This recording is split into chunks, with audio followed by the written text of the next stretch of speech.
So we finally got the update that everybody's been waiting for. Nintendo just dropped the new pre-order date for the Switch 2 alongside its new prices.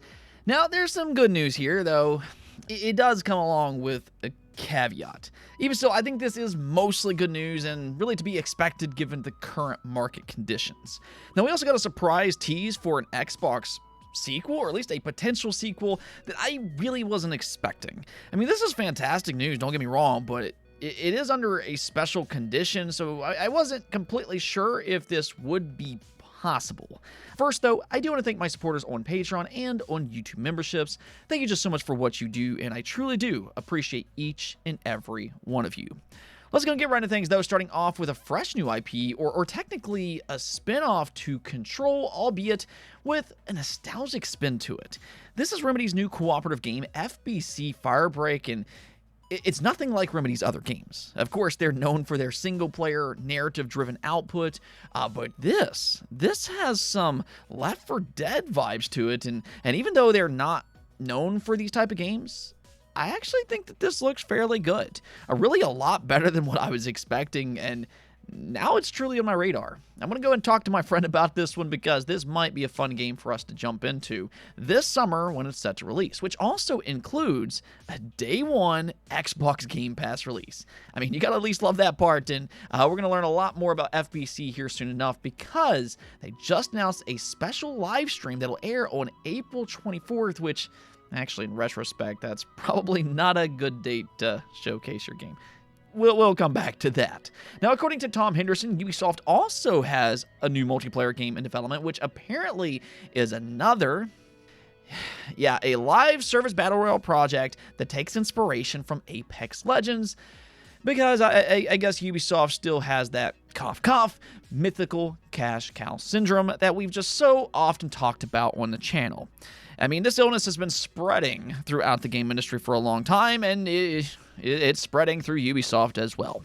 They're yet another company that believes that they can cash in with these completely unoriginal Battle Royale projects despite them being at least, I'd say, 5 years too late. I mean, it is actually baffling to me that these massive game companies don't have the foresight to see that these games, more often than not, don't work out the way that they want them to. They're not, and they will not, rip players away from the already established powerhouses that are on the market. And unless they can do something that is actually original and fun, which, by the way, it already sounds like this game is not original, then it's probably not going to work out for them. I mean, maybe these companies need to just come and hire me because I can give them better direction than this nonsense that we keep seeing. I've been warning these companies for years that this will not work. And I'm fairly certain that whatever this project is from Ubisoft will likely be another failure because we've seen it time and time again. And that's even with the assumption that it will actually release and not just be a wasted amount of resources with an eventual cancellation like we've seen from other companies in the past. Let's go and get into some good news here, though, or I'll say mostly good news in this case. Nintendo finally dropped their new pre-order date and, more importantly, the same exact price for the Switch 2 and its games. So I'm going to go ahead and give you all an air high five here. Let's go, baby. But like I said, there is a caveat. So let's just go ahead and read through the official announcement by Nintendo, and then we'll go over the prices. They said retail pre-orders for Nintendo Switch 2 will begin on April 24th, 2025. At launch, which that part is important, but at launch, the price for Nintendo Switch 2 in the United States will remain as announced on April 2nd at $450, and the Nintendo Switch 2 Plus Mario Kart World Bundle will remain as announced at $500. Pricing for both physical and digital versions of Mario Kart World, $80, and Donkey Kong Bonanza, $70, will also remain unchanged at launch. However, and here's the caveat, Nintendo Switch 2 accessories will experience price adjustments from those announced on April 2nd due to changes in market conditions. Other adjustments to the price of any Nintendo product are also possible in the future, depending on market conditions. Now, if we actually look at the prices here, some of these, they actually look pretty ridiculous, but apparently A lot of these were already pretty high in the first place. Depending on the accessory, the price increase seems to be, for the most part, right around between $1 to $10. So ultimately, that means the Joy-Cons are now $95. So hopefully, stick drift won't be a big problem this time around. I mean, we can only cross our fingers by this point because that's going to get fairly expensive over time. And then the Pro Controller is now set at $85. Those, I'd say, are really the two most important accessories on this list that'll actually impact a lot of consumers, whether that be on day one or later down the road. But I do believe, and correct me if I'm wrong here, but I do believe Switch 1 controllers are compatible with the Switch 2. So with that in mind, if you have a Switch 1, you may actually already have a secondary controller in your house as is. I mean, keep in mind, the Switch 2, of course, comes with the Joy-Cons. So you'll have that, and then if you want to play some local multiplayer games with your family or with your friends, you may already have some options available in your home. So again, if Nintendo has to raise the price for anything, honestly, I think this is a better option than to raise the price for the console and the games, because that's what most people truly care about. Now, as for some of these other accessories, most consumers will likely ignore them either way. I mean, my two favorites on this list, for really all of the wrong reasons, are the all-in-one carrying case for a whopping $85, and then the Joy-Con strap for an additional $14. I guess good luck to Nintendo on selling those, but yeah, I think this is mostly good news, just depending on how you look at it. I know there's always going to be negativity around the $80 game prices, which I think that's completely fair criticism. Nintendo really doesn't have much of a reason to sell Mario Kart World and some of these older games for $80 a pop. I mean, come on. Zelda Breath of the Wild is a legitimate Wii U game for $80. To me, I look at that and I just think they're basically taking advantage of their most loyal day one customers.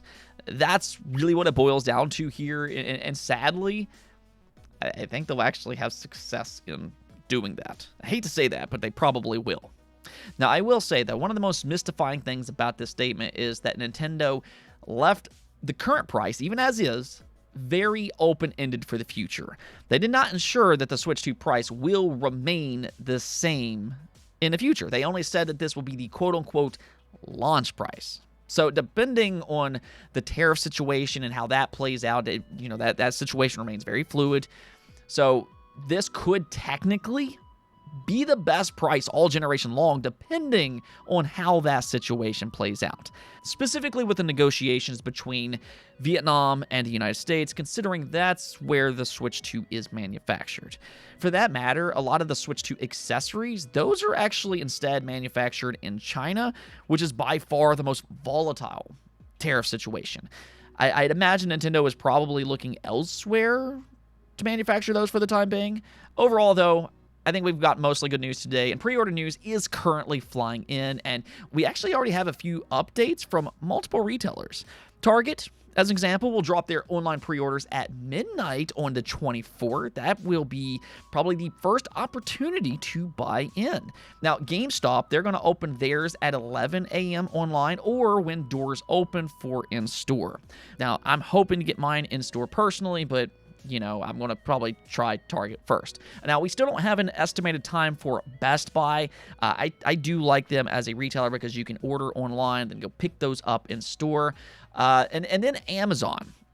Even though this is a popular retailer, they don't have pre-orders seemingly because, and if you've been following Nintendo versus Amazon for a while, they just don't seem to like each other anymore. So as we learn more, I'll keep you all updated. So make sure to subscribe, and I got your back. Now, one more thing before we go, and I was actually a little surprised by this. Phil Spencer seemingly hinted that Machine Games could do more Indiana Jones games in the future. He said this when asked about if Indy has a future beyond the Great Circle. I will say we're really happy with Indy and the players and the reception. We do think that there's life in that franchise, and I'm just going to leave it at that. We're launching on PlayStation here pretty soon. I think that'll be a cool moment. Now, it's important to note that he also stressed the idea that they have a lot of internal franchises of their own, and that he wants the studios to have that option available to them as well. And this is something that he has mentioned pretty consistently in the past. It really just kind of depends on what the studio wants to make. He's not going to dictate what they can and can't work on. But I do think that this response is interesting in the effect that he left the future of Indiana Jones somewhat open-ended. He does believe that there is a future for this franchise. And the reason I think that's interesting is because, well, they don't really own that IP. A lot of this depends on what Disney wants, but it seems like if Disney's up for it, he'd be on board as well. I mean, Machine Games really did an excellent job with The Great Circle. I mean, I'm not exactly sure if it met Disney's expectations in terms of total units sold. That all remains to be seen. But it is a multi-platform game now. So I'm sure Disney is pretty happy about that situation. And that alone could be enough to convince Disney to re-up once again. They know for a fact that Machine Games can put together a quality indie experience, and I'd say that alone is good PR for one of their most beloved franchises, which, quite frankly, kind of needs it. It's been a very long time since Indiana Jones was truly celebrated like it currently is with The Great Circle. So let me know what you all think about this. Would you prefer Machine Games to work on yet another Indiana Jones project, or would you instead like them to go with an original gaming IP within Xbox? Anyways, though, that's going to be it for this episode. But until next time, make sure to subscribe, ring that bell, have a good weekend, and peace out.